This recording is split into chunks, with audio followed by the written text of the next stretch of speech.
بسم اللہ الرحمن الرحیم نحمدہ ونصلی علی رسولہ الکریم اما بعد۔ احباب گرامی، ہمارا یہ تخصص فی الفقہ کورس کا آج 35واں سبق ہے۔ اس سے پہلے ہم 34 سبق پڑھ چکے ہیں، اور ہمارے آج کے سبق کا عنوان ہے افتاء کے آداب۔ سب سے پہلا ادب یہ ہے کہ مفتی کے لیے مناسب ہے کہ فتویٰ دینے سے پہلے اللہ رب العزت کی طرف رجوع کرے اور اللہ تعالیٰ سے صحیح جواب کی ہدایت کا سوال کرے۔ ابن الصلاح علیہ رحمہ فرماتے ہیں کہ حضرت مکحول علیہ رحمہ اور امام مالک علیہ رحمہ کے بارے میں منقول ہے کہ یہ دونوں حضرات اس وقت تک فتویٰ جاری نہیں کرتے تھے جب تک لا حول ولا قوت الا باللہ نہ پڑھ لیتے۔ اور میری عادت ہے کہ فتویٰ دینے سے پہلے میں چند اذکار پڑھتا ہوں، اور حضرات نے مفتیان کے لیے یہ اذکار پڑھنے کے لیے لکھا بھی ہے مختلف جگہوں پر، تو اس لیے میں اکثر مفتیان کو اور طلباء کو یہ بات کہتا ہوں جب بھی فتویٰ لکھا جائے تو اس وقت یہ اذکار پڑھے جائیں۔ مثلا اعوذ باللہ من الشیطان الرجیم، اس کو پڑھا جائے، اور سبحانک لا علم لنا الا ما علمتنا انک انت العلیم الحکیم، اس کو پڑھا جائے۔ رب اشرح لی صدری ویسر لی امری واحلل عقدۃ من لسانی یفقہوا قولی، اور پھر اس کے بعد لا حول ولا قوت الا باللہ العلی العظیم پڑھا جائے، اور پھر اس کے بعد اللہم لا تنسنی ولا تنسنی، اور اس کے بعد پھر الحمدللہ افضل الحمد، اللہم صلی علی محمد وعلی آل محمد وسائر النبیین والصاحلین وسلم، اور پھر آخر میں یہ دعا پڑھی جائے، اللہم وفقنی وہدنی وسددنی وجمع لی بین الصواب والثواب وآذنی من الخطاء والحرمان، یہ دعا پڑھی جائے، یعنی اللہم وفقنی وہدنی وسددنی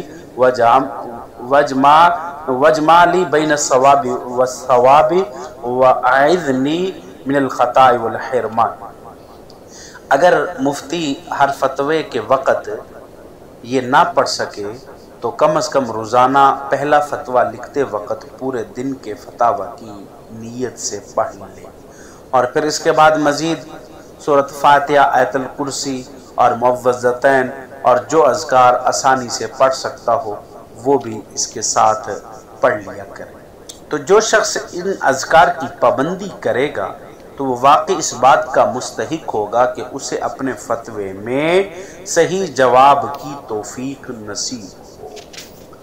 علامہ ابن قیم علیہ رحمہ فرماتے ہیں کہ مفتی کو چاہیے کہ صحیح حدیث میں آنے والی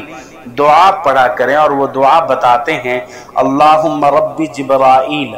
و میکائیل و اسرافیل فاطر السماوات والارض عالم الغیب والشہادہ انت تحکم بین العبادۃ فیما کانوا فیہ یختلفون اہدنی لما اختلف فیہ باذنک انک تہدی من تشاء الی صراط مستقیم، یہ دعا پڑھی کریں۔ اور پھر فرمایا کہ علامہ ابن تیمیہ علیہ رحمہ بہت کثرت سے اسی دعا کو پڑھا کرتے تھے، یعنی اللہم رب جبرائیل و میکائیل والی دعا۔ اور جب کبھی کوئی زیادہ مشکل والا مسئلہ پیش آتا تو پھر یہ دعا پڑھتے، یا معلم ابراہیم علمنی، یا معلم ابراہیم معلمنی۔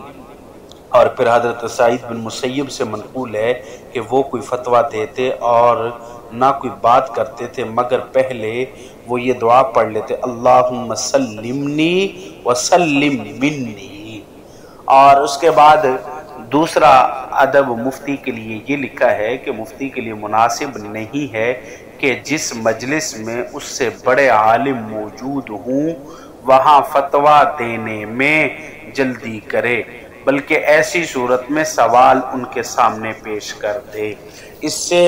وہ صورت مستثنیٰ ہوگی کہ جب مفتی کو وہی بڑے عالم جواب دینے کا حکم دیں،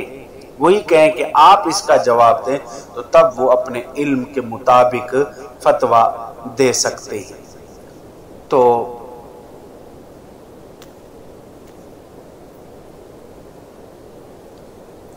تو اسی کے ساتھ فرمایا کہ علامہ ابن نجیم علیہ رحمہ فرماتے ہیں کہ افتاء کی شرائط میں سے یہ بھی ہے کہ مفتی سوال پوچھنے والوں کے درمیان ترتیب اور عدل کا لحاظ رکھے۔ مفتی مالدار لوگوں، بادشاہ اور امراء کے خواص کی طرف مائل نہ ہو، ان کے مال کی طرف مائل نہ ہو، بلکہ سب کے ساتھ برابر کا معاملہ کرے۔ اور تیسرا اس کے لیے ادب یہ کہ مفتی کے لیے مناسب ہے کہ جب تک جواب کے صحیح ہونے پر اسے اچھی طرح اطمینان حاصل نہ ہو جائے وہ جواب نہ دے، بلکہ اگر اس کے دل میں معمولی سا شبہ بھی ہو تو وہ جواب نہ دے۔ اس سلسلے میں مستفتی کے اس اصرار سے وہ متاثر نہ ہو کہ اسے جلدی جواب چاہیے، ٹھیک ہے جلدی جواب چاہیے، لیکن جب تک یہ مطمئن نہ اس وقت تک جواب نہ ہو۔ تو جن حضرات نے یہ کہا ہے کہ چلتے ہوئے فتویٰ دینا جائز نہیں، تو ان کی بات کا مقصد بھی یہی ہے کہ مکمل غور و فکر کر کے پھر جواب دیا جائے، ویسے جواب نہ دیا جائے۔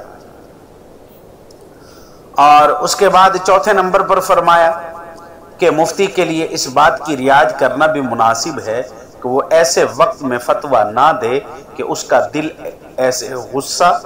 یا خوف یا شہوت میں مشغول ہو جو اسے حالت اعتدال سے نکال دے۔ اسی طرح شدید غم اور انتہائی خوشی وغیرہ میں بھی فتویٰ نہیں دینا چاہیے۔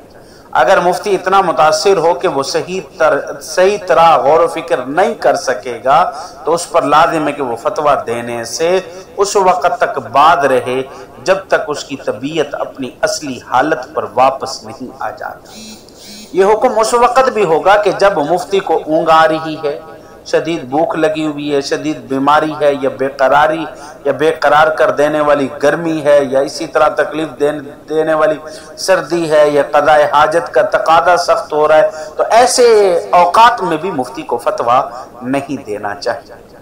اور پانچواں ادب یہ لکھا ہے کہ مفتی کو چاہیے کہ جہاں تک ہو سکے مستفتی کی بدسلوکی پر صبر سے کام لے۔ جس انداز میں اس کو آداب کا نہیں علم، جس انداز میں وہ بدتمیزی کے ساتھ سوال پوچھتا ہے، اس کو چاہیے کہ حد الوسط اس کے اس بدسلوکی اور بدتمیزی پر صبر سے کام لینا چاہیے، اور اس کو اپنے اہل علم ہونے کا مظاہرہ دکھانا چاہیے۔ علماء نے اس بات پر حضرت داؤد علیہ السلام کے قرآن مجید میں بیان کردہ واقعہ سے استدلال کیا ہے، جس میں یہ آیت ہے کہ جب دو افراد جو مقدمے کے فریق تھے داؤد پر چڑھ کر عبادت گاہ میں دیوار پر چڑھ کر وہ عبادت گاہ میں گھس آئے اور انہیں وہ کہنے لگے کہ آپ زیادتی نہ کیجیے، حضرت داؤد نے ان کو اتنی بدسلوکی کے باوجود انہوں نے کوئی بات نہیں کہی، انہیں کوئی جھڑکا نہیں، تو اس وجہ سے مفتی کو چاہیے کہ ان کے ساتھ ادب کے ساتھ پیش آئے۔ اور چھٹا آداب میں سے یہ لکھا ہے کہ مفتی جواب کے آغاز میں ہی مسئلے کا حکم ایسی واضح تعبیر کے ساتھ بیان کر دے جسے مخاطب سمجھ لے، اور مسئلے کا حکم بیان کرتے وقت دلائل کا بالکل ذکر نہ کرے تاکہ مستفتی شروع میں ہی جواب سے فائدہ اٹھا سکے، پھر مفتی دلائل ذکر کر دے۔ ہاں اگر مستفتی علماء میں سے ہو تو پھر اس میں کوئی حرج نہیں کہ مفتی جواب کا آغاز ہی دلائل سے کرے، یعنی جب فتویٰ لکھے تو پہلے اردو عبارت لکھے کہ جس کے اندر جواب کو آسان الفاظ میں لکھا گیا ہو، اور پھر اس کے بعد اس کے دلائل عربی حوالہ جات وہ بعد میں لکھے۔ ہاں اگر عالم ہے تو ابتدا میں عربی حوالہ جات بھی لکھے جا سکتے ہیں۔ اور ساتواں ادب یہ لکھا ہے کہ مفتی کے لیے مناسب ہے کہ وہ مسئلے کا حکم ایسی آسان عبارت میں لکھے جسے ہر عام و خاص، ہر عالم، ہر عامی شخص سمجھ سکے۔ البتہ اگر مستفتی عالم ہو تو پھر حکم بیان میں علمی اور اصطلاحی عبارات استعمال کرنے میں بالکل کوئی حرج نہیں ہے، لیکن جب عوام و ناس کو فتویٰ دیا جا رہا ہے تو اس میں اصطلاحی درسی ایسے الفاظ کے جس کو ان کے لیے سمجھنے میں انتہائی دقت ہو، ایسے الفاظ نہیں استعمال کرنے چاہیے۔ جہاں تک دلائل کا تعلق ہے تو اس کے بارے میں فقہا کی آراء کیا ہیں، مختلف ہیں۔ بعض فقہا کا موقف یہ کہ مفتی صرف حکم بیان کرنے کا ذمہ دار ہے، اس کے لیے حکم کی دلیل بیان ذکر کرنا مناسب نہیں ہے، اور یہی علامہ شامیہ میں علامہ ماوردی کا یہی قول ہے۔ حنابلہ میں ابن حمدان کا بھی یہی قول ہے، انہوں نے اسی کو اختیار کیا ہے۔